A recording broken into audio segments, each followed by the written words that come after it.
Akhirnya pandai besi itu pun iba juga. Maka dia mengulurkan keris itu kepada orang kayu hitam. Lalu disambut orang kayu hitam dan digenggamnya, lalu berkata, "Aku inilah orang kayu hitam Jambi." Dan di kapaknya tukang itu terbelah dari kepala hingga kaki lepas ke tanah. Maka orang kayu hitam mengamuk tanpa henti hingga sampai ke laut. Mendengar keributan itu, Ratu Mataram pun akhirnya menyerah dan mengakui kekuatan orang kayu hitam.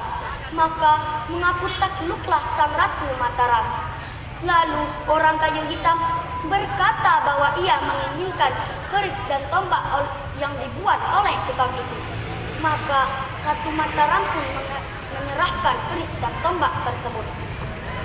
Sejak saat itu, Ratu Mataram hanya menjadi pemangku negeri saja.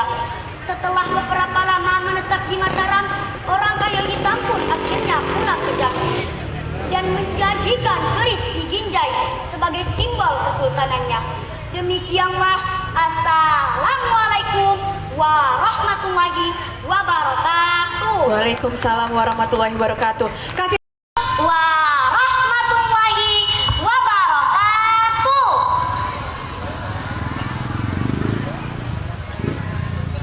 Perkenalkan, nama saya Azkia Fahma, kelas 4 SD di SD Negeri 190 Strip 2 Teluk Panda. Saya akan membawakan cerita rakyat Jambi, yaitu Orang Kayu Hitam. Penulis Liza Septa Wilianti.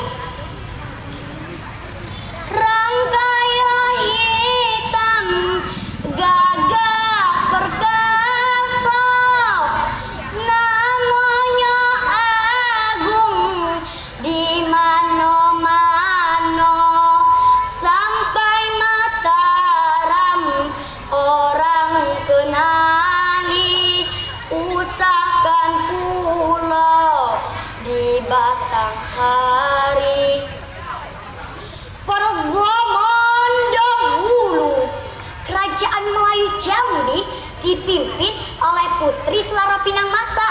Putri Selaro Pinang Masa menikah dengan saudagar dari Turki yang bergelar Datuk Paduka Berhalo. Mereka mempunyai 4 orang anak, yaitu orang kayu pingai, orang kayu kedataran, orang kayu hitam, dan orang kayu gemuk.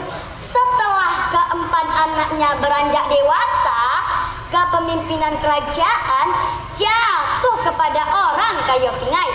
Pada masa kepemimpinannya, Jambi diharuskan mengantarkan upeti ke Mataram. Namun, orang kayu hitam melarang rakyat Jambi mengantarkan upeti ke Mataram. Wahai penduduk kerajaan, mengantarkan upeti adalah haram. Jambi adalah kerajaan, Mataram juga kerajaan. Kenapa kita harus tunduk? Semenjak saat itu, Jambi tidak lagi mengantarkan upeti ke Mataram. Pada suatu hari, Ratu Mataram bertanya kepada menteri, "Apa sebabnya Jambi tidak lagi mengantarkan upeti ke Mataram?" Jawab menterinya, "Ampun yang mulia, ampun. Orang kayu hitam, anak dari Datuk Paduka Berhalo dan Tuan Putri Selaro Pinang Masa, terlalu gagah dan sakti. Dialah yang melarang rakyat Jambi mengantarkan upeti ke Mataram." Apa? Kemudian Ratu Mataram memanggil ahli nujum negeri.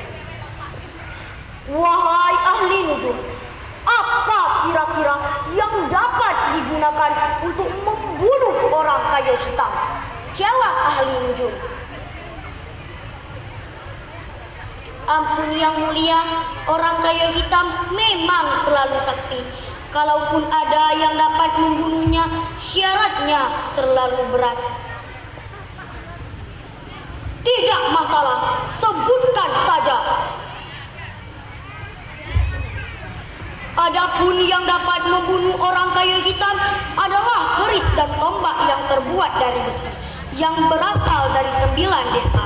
Pak Pangkal nama besinya, membuatnya satu pukulan satu Jumat. Dan penyapunya adalah air yang berasal dari 9 sungai. Pak juga Pangkal nama sungainya. Nah teman-teman, tersebut pula lah kisah orang kayu hitam yang pergi ke Mataram dengan seorang diri. Ayo kita ikuti.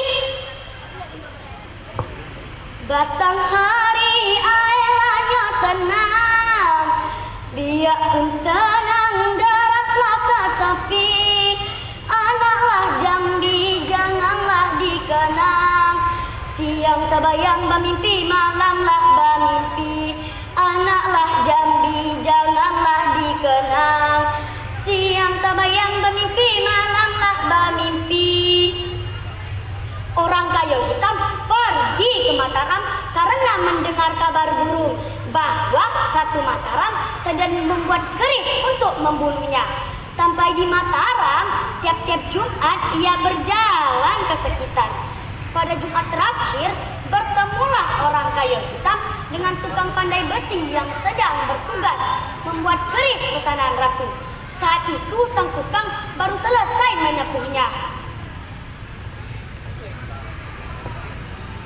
Berkata orang kayu hitam,